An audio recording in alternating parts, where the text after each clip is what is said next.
Hello everyone, good morning, welcome to my mini blog. आज चाहिँ म अलि ढिलो उठेको थिएँ। अनि म चाहिँ उठिसकेपछि मैले मेरो बेड मिलाएँ। अनि म चाहिँ आज उठ्दाखेरि चाहिँ पुरा घाम झुल्किसकेको थियो। अनि म चाहिँ लगभग आज 7 बजीतिर उठेको थिएँ। अनि मैले चाहिँ मुख धोएँ। अनि मुख धोइसकेपछि मैले चाहिँ तातो तातो चिया पिउन थालेँ। अनि आजभोलि चाहिँ बिहान र बेलुका अलिक चिसो हुन थालेको छ नि त इटरीतिर। अनि म चाहिँ चिया पिसकेपछि चाहिँ घर सरसफाइ गर्न थालेँ। अनि मैले चाहिँ बाहिरभित्र अनि बढारकुढार गर्न थालेँ। अनि मैले चाहिँ बढारकुढार गरिसकेपछि पोछा लाउन थालेँ। अनि म चाहिँ आजभोलि खासै घरमा बस्न भ्याउँदिनँ नि त। अनि बसेको बेला चाहिँ अलिअलि सरसफाइ गरिरहेको छु। अनि म चाहिँ अब नुहाउनुलाई रेडी भएँ। अनि म नुहाइसकेँ पनि। अनि आज चाहिँ म धरान जाँदैछु नि त। अनि धरान जानुलाई चाहिँ रेडी भइसकेँ। अनि म चाहिँ घरबाट बाहिर निस्केँ। अनि घरबाट चाहिँ हिँडिसकेँ। अनि म चाहिँ रोडमा निस्किने बित्तिकै मैले चाहिँ सफारी पाएँ।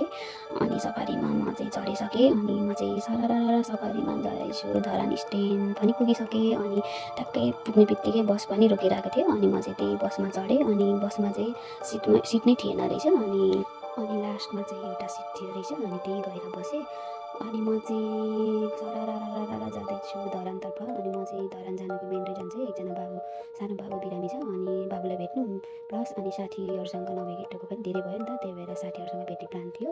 अनि फाइनली म धरान पुगिसकेँ। अनि बिरामी हुने सानो बाबु चाहिँ हुने हो। अनि बाबुको चाहिँ घाँटीमा घाउ निस्केको थियो। फाइनली मेरो साथीहरूसँग नि भेट भइसक्यो। अनि ऊ चाहिँ बच्चैदेखि मिल्ने मेरो साथी। अनि ऊ चाहिँ दिया हो।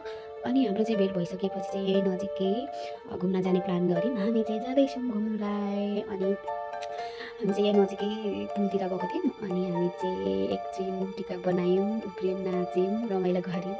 अनि हामी चाहिँ त्यसपछि फर्क्यौँ। अनि अलिक घाम डुब्न लागिसकेको थियो नि त। अनि त्यही भएर हामी चाहिँ फर्क्यौँ। आजको लागि यति नै, bye bye, thanks for watching.